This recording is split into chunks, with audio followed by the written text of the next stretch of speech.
Good afternoon. My name is Doris Hall James, and they call me DJ. And welcome to the Doris Hall James Indie Show. The Indie Show really concentrates and focus on past artists, legendary artists that from the past, and we want to know what they're doing today. We would like to know what they're doing today, and you know what? They're still working, and they're making still have their music career. So today on our show, sponsored by Philly Live Radio, we want to bring Van Fields, who is with the Stylistics Review. Is that it? Did I get it right, Van? That's correct. Welcome, Van. Welcome to welcome to Doris Hall James Indie Show. And I said Simply Music because it was, but we kind of twerked that and changed the name. Okay. Yeah. So tell me a little bit about Van Fields. Tell me the past. How did you get into singing and into music? How did you do that? Well, back in 1955, I told them my age. Oh, that's okay. That's all right. Well, I was 3. Okay. And my mom used to always have the radio on while she was doing laundry or cooking or whatever around the house. Mm-hmm. And I would be locked into these rock and roll songs, which was the new form of music from Black people at that particular time in the 50s. And it was just, riveting. I had to listen to it. I had to get into it. I had to feel it. Okay. And I didn't know that I had a singing voice, of course, when I was 3. But I was like bobbing my head and jamming, and I always wanted to know how these people got on the radio, Okay, you were inquisitive about that. And who these people were, okay. And where does this music come from? This beautiful music. So later on, I think when I became like 8 years old, I was taking the little 45 disc that my teenage sister. I remember that. Go ahead. You remember 78? No. Go ahead. I'm telling them myself. But if we take these little 45 discs and play them, and I'd be playing them and I'd get in trouble for playing them because I was only 8 and shouldn't have been touching it. But I said, you don't play it enough. I like that song. I want to hear that song. So I was my biggest influence at that particular time was Smokey Robinson with the Miracles. Yeah. Go ahead, say it. Let her say this. Let her say it. Go ahead. He was my influence too. Always was my influence. He's one of the major reasons why I love music today, because of Smokey Robinson. And Smokey, I hope you listen to this because you are, and I thank you for it. He was a wonderful poet, and I always wondered, where does he get all of these love themes, and his vocabulary was big. He increased my vocabulary with the words that he would use in his writings. And when I learned more that he was the writer, I'm like, wow, this guy is just incredible. And that smooth voice. I know that voice. Lord. Yes. Ooh, baby, baby. Oh, Tracks in my tears. Okay. Oh my God. Yeah, those songs had Smokey fans, are you listening to this? Mm-hmm. In those little dark parties in the basement. Oh. Okay. Yeah, it was it was fun. And I was still too young to be in that, but I had my eye on it. I was checking it all out. But from Smokey, I just started trying to sing. Okay. And I learned that I had, at that time, a soprano range as a young boy. And, most of the friends that I had, male friends, they were singing on more, well, their voices were high too, but they were singing on a more of a second tenor, maybe a baritone range. Mm-hmm. And we'd get up there in the school auditorium, oh, say, can you see? Okay, so, and I was up there, say, can you see? And they were like, what?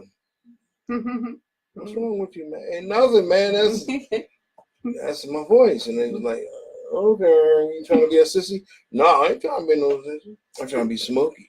That's right. That's right. It was like, oh, you'll never be Smokey. Yeah. I said, yeah, that's all right. That's my big brother. He ran away and went to Detroit and left me in Philly. Yeah, And it was like, right, you know. But okay, I was in like the 6th or 7th grade and wanted to sing with groups. So I have 2 brothers older than me. Well, I had 2 brothers then.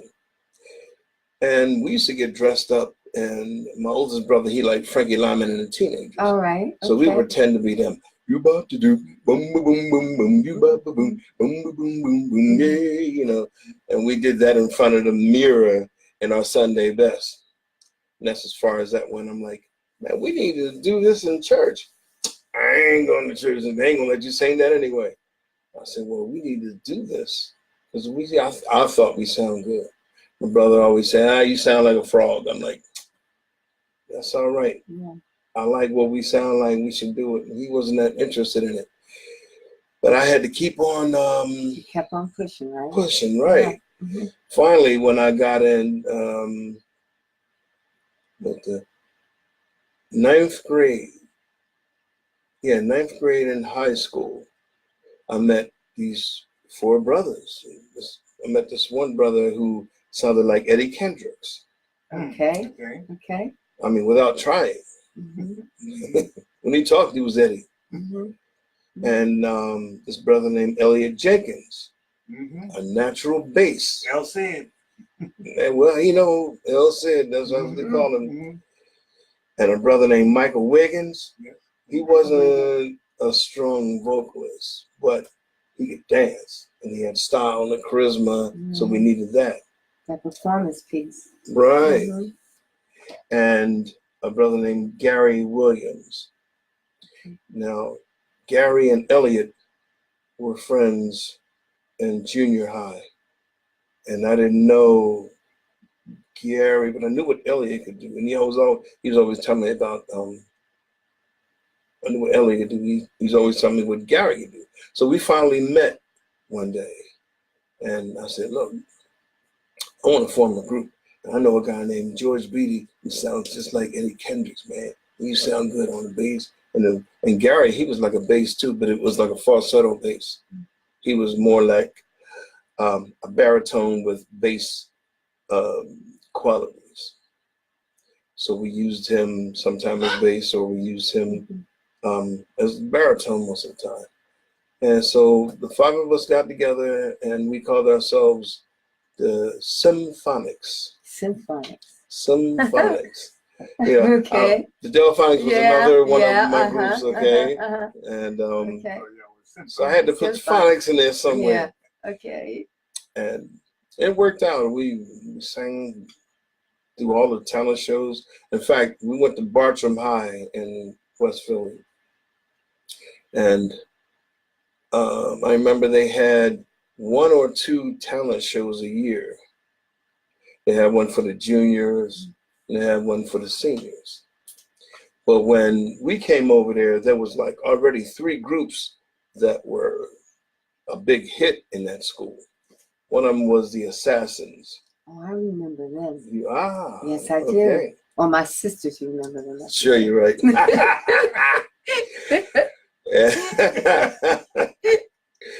And there was a group called the Philly Devotions. You ever heard of them? Yes, I remember them too. Mm-hmm. Both of those groups, when they left school, they cut records. Mm-hmm. And there was a bunch of other groups that were like girl groups, 3 singers. It was good, but I don't think they really had the dream. Yeah, the dream is what matters, right? Really, they just wanted to be on stage and do their little popular thing. But I think we had the dream. I know I did. And when we came out there, those 2 groups that were strong in the school already when we got there had to step back and look, who are these guys? Where they come from? Right. And I told one of the guys, he was in one of my classes, I said, well, I just came from Shaw Junior High, and I know these guys right here from Shaw, and they sounded good together, so we formed a group. Said, yeah. How long y'all been together? I said, we only been together for a year. A year. We sounded that good that they couldn't believe it. Did you have a manager at that time? Nah. No manager? Okay. At one point, we did pick up a manager. I guess he was a road manager or something of the Blue Notes. Okay. But he was one of those guys that was putting more money in his pockets than ours. Yeah, okay. So Elliot's mom, I think she was dating him at the time, we told on him and she didn't want to believe us. But when we proved it, she said, Got in. so no manager. But, oh, wow, we could still go around with the help of Elliot's mom and some other adults that knew the clubs in the area, even though we were only like 17, but we could still get in those cabarets and perform. And they'll give us some chump change and we'd be happy, like, yeah, big time. And that was pretty good, but, you know, one of the guys decided that he didn't want to be in a group anymore, and he thought it was his group. Well, that's how it happens. You know, we always, but you wanted more. You wanted that to reach that dream. So That's then right. you kept on going, and you got with the stylistics next. I mean, after No, that was a while. So who'd you go with next? When we all graduated high school, everybody went to the Navy, the Air Force, you know, whatever. And that left me the only one with the dream. Okay. And I had some offers to go to college because I'm an artist as well. Okay. So I had 3 scholarship offers. But I knew I was monkeying around in school too much to take that serious. I was like, I'll give that scholarship to a boy who's going to use it. You know, I'm not really, you know, decided whether I want to do that. So I stayed out of school and I met a guy who I knew in high school. And he was in like a number of groups trying to form something that was locking. But by the time, I think this was 1974, he had locked up with this group called the Majestics. And the Majestics, they had a thing going on. They had, let me see, bass lead, drums, keyboards, and congas. They had like a 6-piece band, and it was 5 of them. Then one guy, I don't know what happened to him. He left, and maybe went in service or something. And I was looking for a group, so they asked me to come on in. And I was singing tenor for them, and we sang from. I was only with them for like a little over 2 years, because at that time I was married and had a child. And my wife was saying, you can't be a singer and a husband and a working man. You got to wear one hat. I said, well, who said you don't only wear one hat? She said, well, you ain't bringing no money up in here, you know, to support our child and all this and the other, you know, something going to go. And my job was okay. You know, it wasn't nothing you needed a degree to do, but it put some bread on the table, whatever. So I had to choose to let the music go. Okay, but let's go now. Okay, I want to focus on music. Focus on your time with the stylistics. I want to hear that, and people want to hear that too. You want to? Or let's fast forward. Yeah, let's talk about that. All right. After leaving that group, I went into the service and came out, and was still looking for music. As a matter of fact, when I was in the service, I put a band together. Stationed in Korea, we had a band. So wherever music, you go, there was music. Music was always in my life. Yeah. Yes. So I came out, and there's a club in Philly called, or was, the Hollywood Palace. Oh, 52nd Street? 52nd and Walnut. So I was going there every Thursday religiously, you know, because, and I wasn't with a group then. I was just by myself, and I was, you know, getting up my heart to work a live crowd. You doing a karaoke? No, this was live. This was it was open mic, but they didn't call it that thing. They just call it talent night. Yeah. Okay.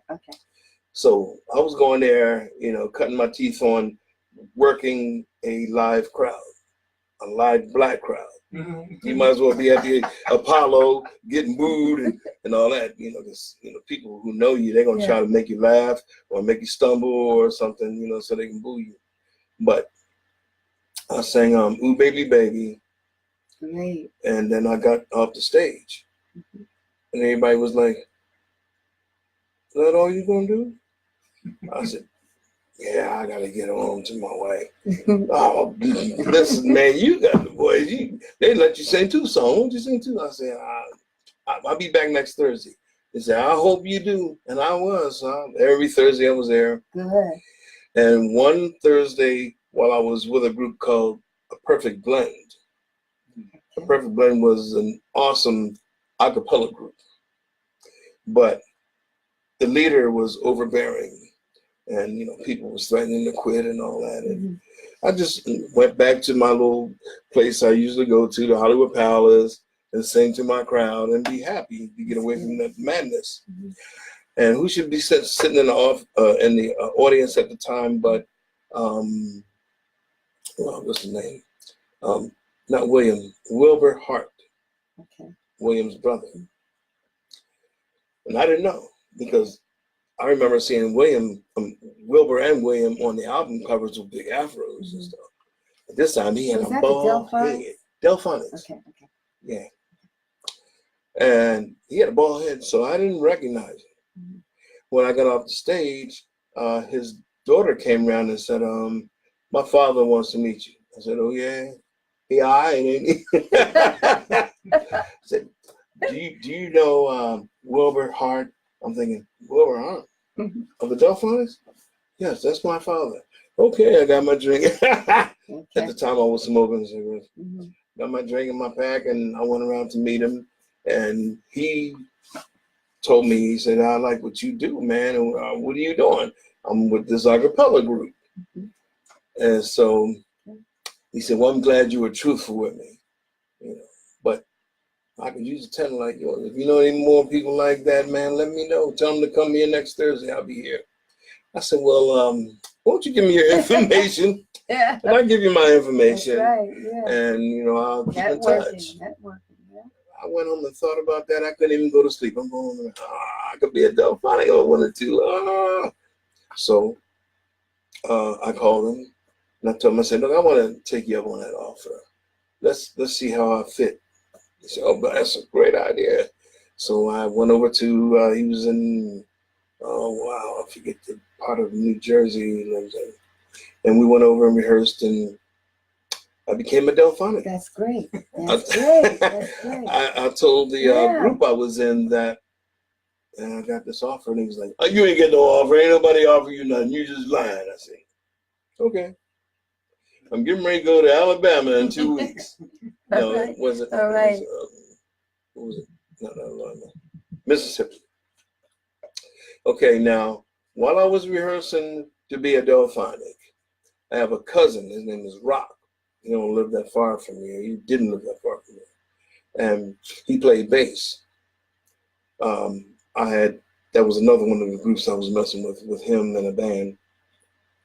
And he came to my mom's house and was asking for me while I was away. So my sister called me and said, hey, you know, Cousin Rock here for you. He said he got something very important to tell you. I said, yeah, well, tell him I'll be home in a minute, you know. So when I came there, he was still there. He said, hey, man, what you doing?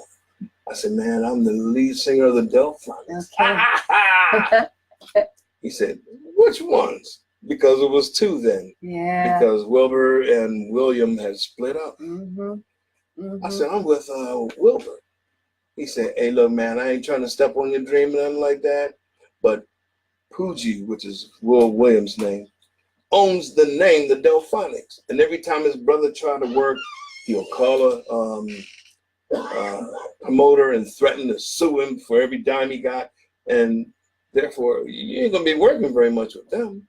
But I got a better deal for you. I said, what deal you got? He said, man, Russell just stepped out from the stylists. Yeah. I said, are you kidding? He said, yeah. He left them on the stage in St. Louis. I said, I can't believe this. So that's how it began, right? Okay. So I said, all right. I went over his house and auditioned. And I went over Arian's house, Arian Love. Aaron. He was one of the founding members. And he was like, let's go to work.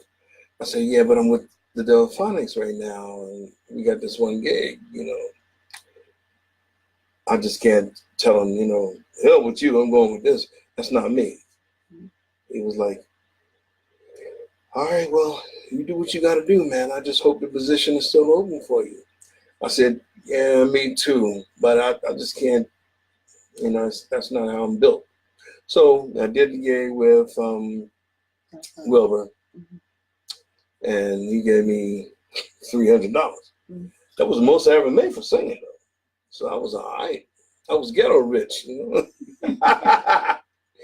But I came back and I told Arian that I wanted to reconsider his offer.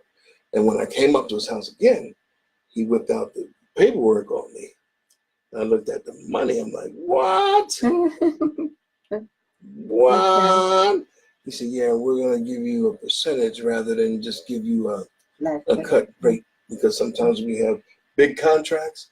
Sometimes we have okay contracts. So your money should reflect the contract size. I'm like, oh, that is nice. I like that. So we only had 2 weeks, 2.5 weeks to rehearse 5 stylistic songs and 4 or 5 songs that were done by the OJs, the Spinners. Like cover songs. Yeah, we covered Philadelphia international artists and the OJs. And so we were you know, trying to get ready for that. And in the 2 or 3 weeks, we hit the road. I was learning choreography on the road. And it was rough because you don't want to go out and try something that you think you know in front of 17,000 people or something like that. Right? You did. Not right away. What did you do? I was watching.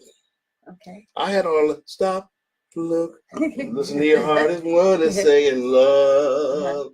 You know, and I had all the hand motions. It was easy to learn and remember. It's the footwork. If you ever seen those brothers dance, you know what I'm talking about. You can't just look at that and learn it one time. Not me, anyway. So I think it took me something like 5 months to get 23 routines down. Okay. And we was gone. You know, we started going around the world. Good. Yeah, the first place we went was England to do a TV show. Yeah, So you were the lead singer at that point? No, I forgot. I left out that there was a brother named Eban Brown. Eban sung with the same Delphonics that I had joined for almost 10 years. And then because of Pooji, you know, stopping him from work, and he had to stop and get a regular job. But throughout those years, they would do shows with the stylistics. And Herb Morrell, one of the founding members, would always come over to Eban and say, man, you sound like you belong here better than there. I think you should get these words, get these songs up in your head, because I think he might split, even talking about going solo and threatening to leave us. Man, you need to get this. So they knew him for 7 years. So when that time came, when Russell walked off the stage and left him, first thing Herb did was go to Newark, because that's where Eban lived. Newark, New Jersey, and get Eban to do the lead. Okay. Because he thought that he was the better guy. And he sounded to me more like what sorry. He sounded more to me like Russell than I did. I sounded more like me. I could sound like Russell, but you could tell it wasn't Russell. Okay. anyway, when we came together to rehearse, he was there. Both of us joined the same day. When we learned the songs, we went over everything. Now, I'll tell you something that was funny. Their band leader was trying to give everybody their notes. We was over at his house in his basement. He gave me a note that wasn't me. I sang the same note that E-Band sings or Russell Tompkins sings. So he was giving you a lower note? He was giving me a lower note. In fact, the whole harmony was low. Low, okay. And I was like, that don't sound like the record. He said, forget the record. This is reality right here. I said, but if you're going to go out there and sound like your recordings, I mean, people recognize the music and everything, but they never really appreciated the background because it was too low. Right. Russell was the main thing. They turned his mic up. And Herbinarian was not the greatest vocalist. I don't mind saying that because they wasn't even used in the studio half the time. They had different guys. They flew in from LA and whatever. Yeah, that's how music businesses. Right. Doing the same thing. So they was comfortable with not being heard.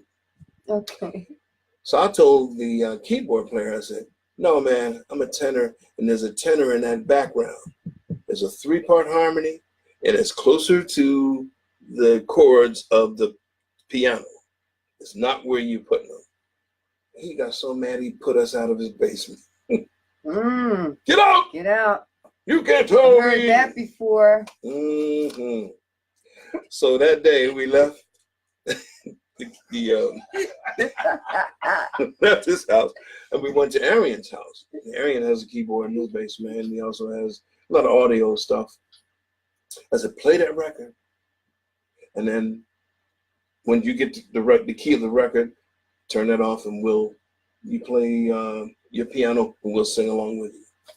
So he did that, and I did a note that fit better with those chords. Okay. And he was like, oh my God, he was like, that's where it should have been all the time.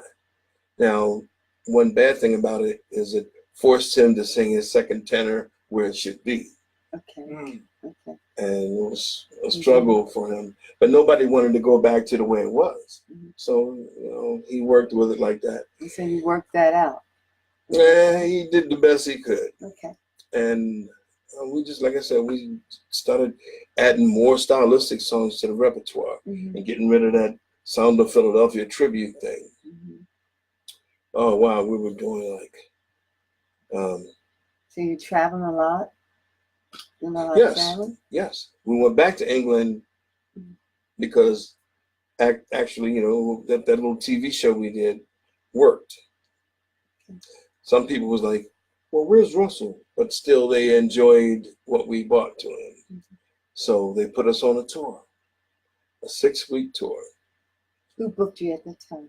Well, the booking agency is Universal Attractions up in New York. Okay.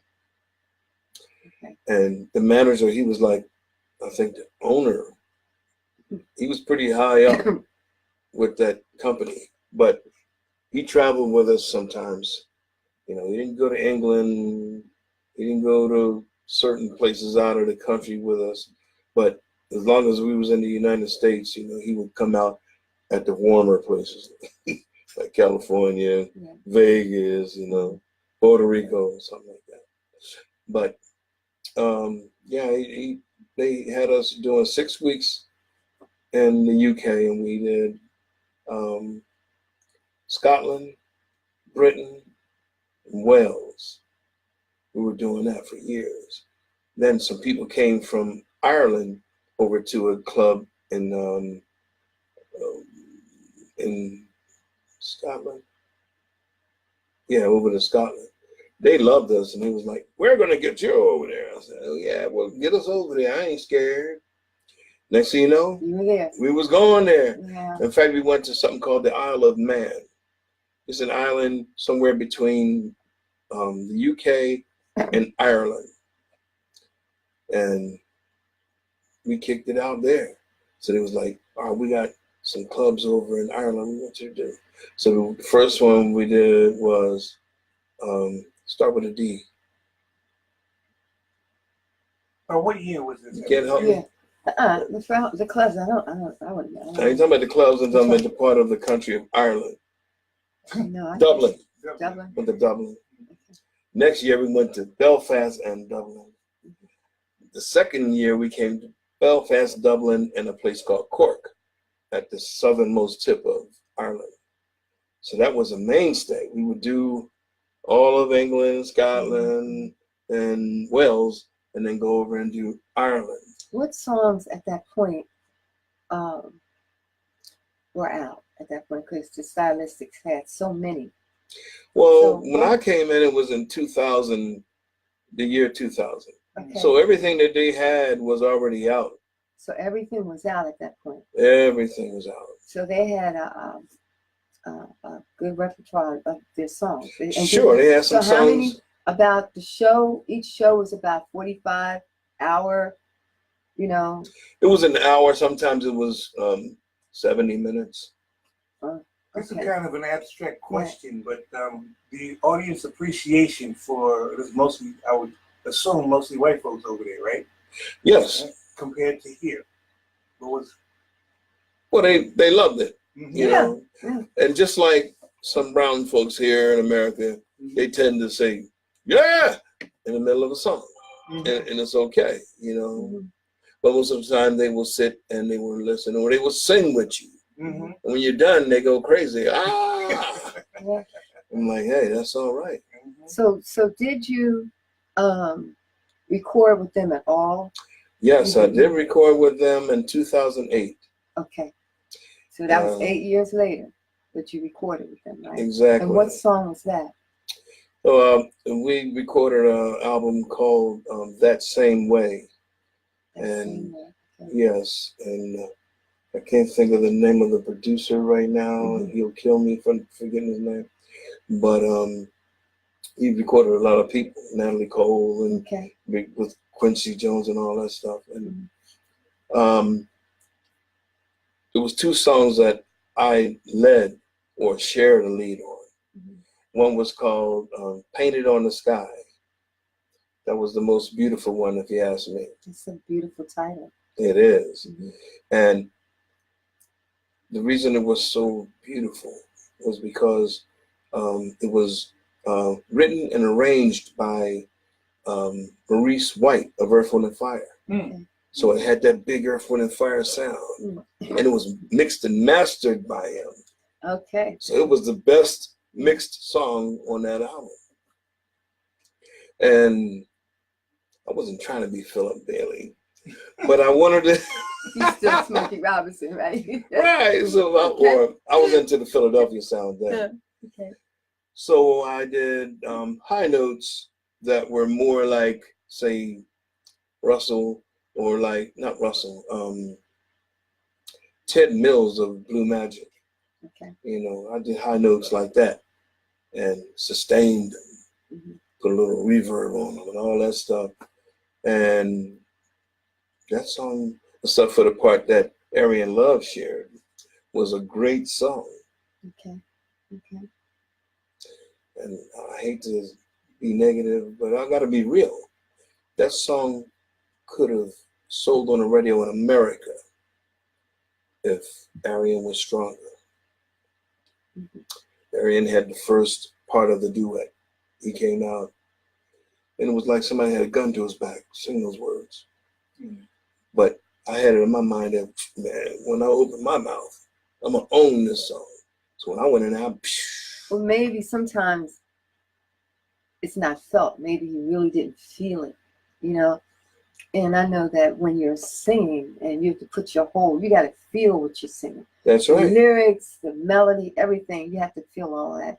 And if you go in there and you really don't feel the song, then you're not gonna do your very best. And in my opinion, if he didn't do his very best, then someone else should have come in and replace him or something like that, because he just didn't feel the song. There was no replacements. He's the second tenor of the group. Herb had a strong voice and an ear, but his style was blasé, which is why he was never given any leads in the earlier days when their career was new. He did have a song that he sang with Russell Tompkins. It's, hey girl, come and get it. Well, I still got it. I don't know if you heard that. But they put a lot of records out. They put 25 albums of material out there. Some of it sold better overseas than over here. But there was like one song that I can remember that allowed him to have a lead. Well, you know, Van, now you tell me, I've been in the music business for a long time.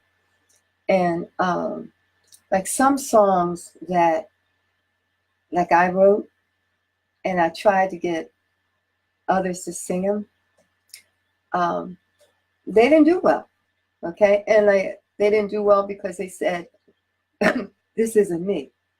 I don't feel this. I don't feel the song.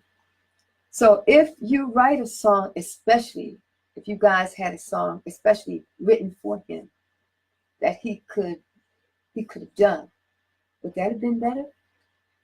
It should have. But see, it's about the vocal ability too. Yes.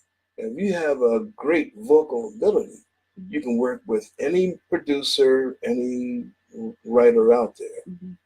In fact, they'll listen to you before they even offer you anything. And then craft something around your vocal attributes and it'll fit you.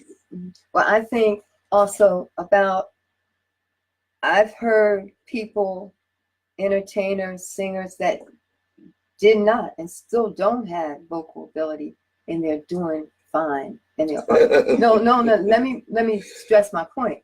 So when it comes to that, I think it's the producer, I think it's the songwriter, you know, and I think it's the engineer, because they can do things to make you sound, you know, so if somebody is behind you in this industry, if they're really behind you in this industry, and you can hold a note, you know, you can sing that melody and all that. I've heard them say, I can make you sound really good. I can make you sound good.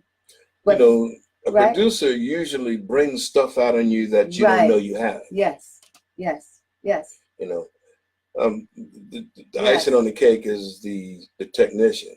Yeah. You know, he'll take the breaths out that you might have, you know, he'll take things that are not needed out, clean it up, but it'll basically be you. Yes, yes.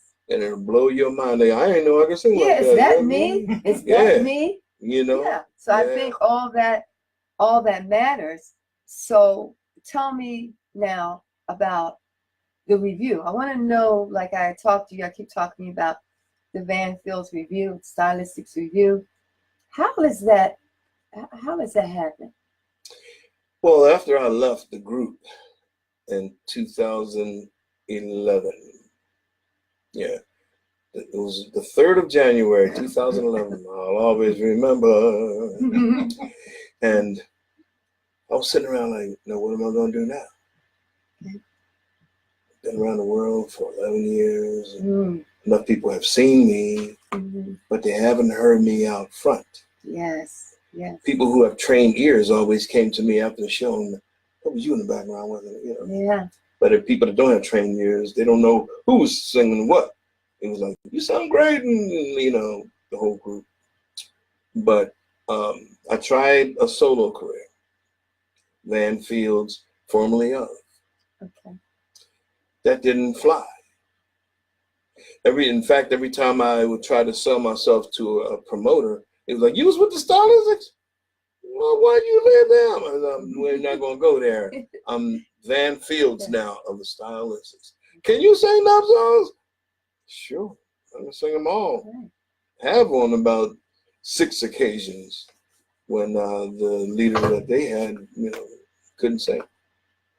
He said, well, you know what? I want to hear them songs, and I would like to see that the Stylistics choreography, their stage presence.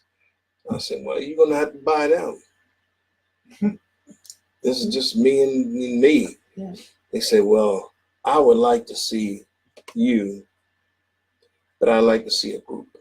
I said, so you're saying that I have to have my own stylistics?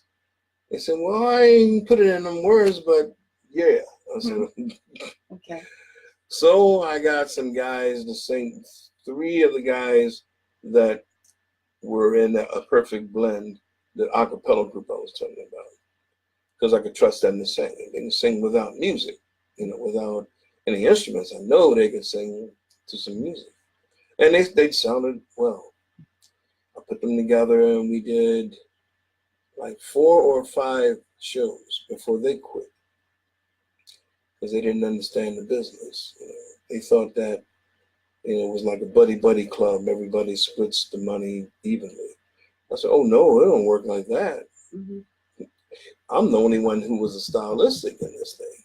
I'm making you guys a stylist. I'm trying to give you a career. You guys sing all the time and you're making like peanuts. I can pay you more if you just want to be a stylist. It was like, yeah, but how are you going to get more? I said, look, I'm the one that's talking to the promoters. I'm the one who signs the contracts. I'm the one who does all the wheeling and dealing. This is my group and I'm the lead singer. I'm not supposed to get more? They didn't understand that, so they left. Okay, so are you still working?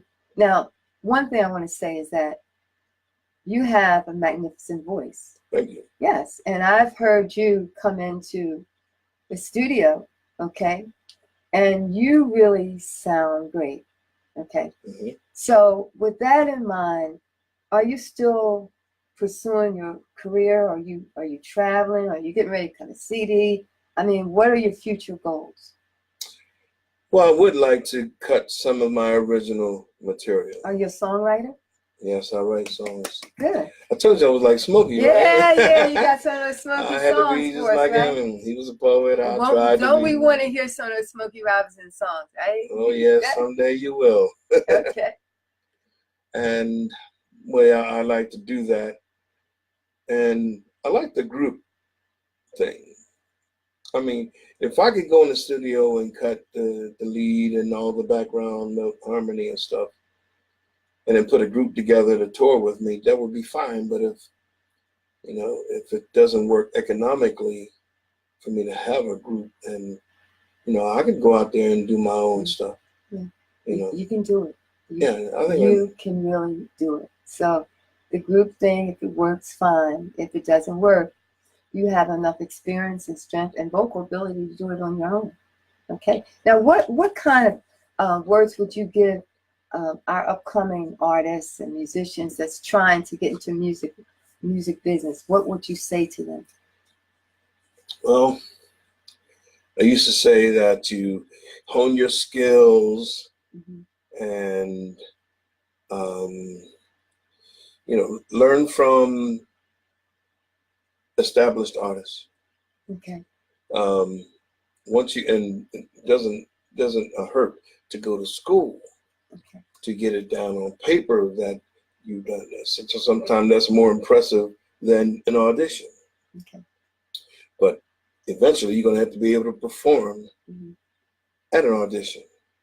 So you got to hone your skills, get some schooling, get some contacts while you're at it. And just never give up. Don't give up. Never give up your dream.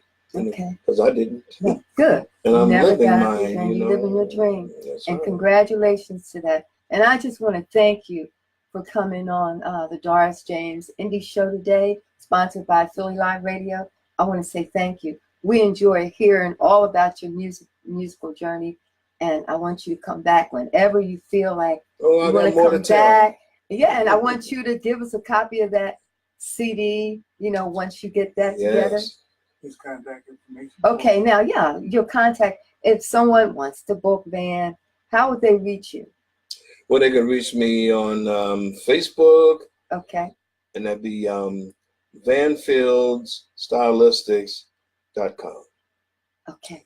Or they could reach me at my phone number, No, don't give that out. You just go to Facebook. Right. Okay. Or my email Yeah, address. email. My email is van B as in boy, F as in Frank, 1 at gmail.com.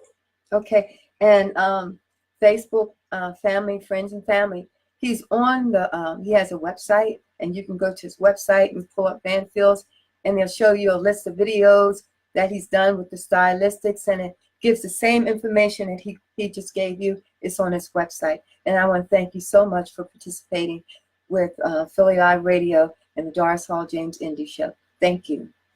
Mm-hmm. Bye-bye. And we are out. Okay. All right. We need to cut this. Yeah, you got to edit the heck out of it because I said too many things. Oh, you're still being Is it in video? in video. Oh, yeah. Wait for her to close it. Click on it. Why are you clicking on there? What am I supposed to do? Come on, just show me. I don't know. You clicking on screen. Oh, I'm sorry. Okay.